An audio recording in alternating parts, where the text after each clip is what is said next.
Bu haromilar kirsin bilan kim chora ko'radi bularga? Qachongacha chidash mumkin bu narsalarga bilan? Qachongacha tozalaymiz? Shuni tozalagani. Nimani tozalayapti? Nima qilyapti?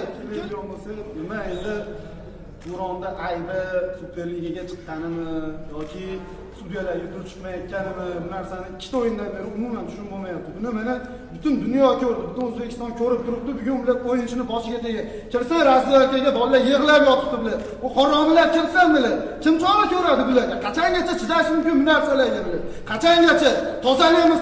Shuni tozalagani. Nimani tozalayapti? Nima qilyapti? Kelib ko'mib ketyapti. Ikkita o'yindan beri bilan umuman futbol yo'q. Sistok. Qachongacha kim bularga chora ko'radi? Qachongacha bular 70 tadan oshiq, 80 tadan oshiq odam mehnat qilyapti. Bola chaqasini boqaman deb ezilib ketyapti. 3 ta odam chiqib turib bilan kallasini olib tashlayapti. Kim bularga chora ko'radi? Adolat shumi? Shumi O'zbekistonda adolat? Qani adolat? Qachongacha korrupsiyaga kurash mumkin? Qachongacha nimaga biz halol o'ynaymiz, sudyalarga pul chiqmayapmiz. Ana ahvol. Bir so'm pul chiqmasangiz bile kallangizni olib tashlaydi. Kim chora ko'radi? Olib tashlasin butun umrga futboldan mana. Lekin millat oxirigacha kurash kerak. Kimdir borish kerak akansi. Nima deyishni qarang, xo'psiz, farq bo'lyapti, siz yana qaysi vaziyatda bo'ysiz? Xo'p, bizda mana ikkita luka bo'ldi. Nimaga uni bermaydi? Bitta moment boylab yuribdi o'yinni boshidan beri. O'yinni boshidan beri 5 ta sariq. Nima bu? Undan ko'ra o'yindan oldin kirib aytsa, bugun senlar kallangni olib tashlayman. Umuman chiqmaysanlar, siz chiqmaymiz. Biz mana men yosh trenerman, o'sib kelyapman.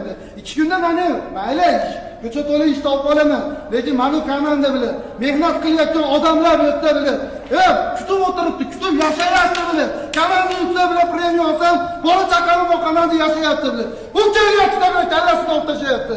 Kim kurashadi bunga? Kim? Bo'lma.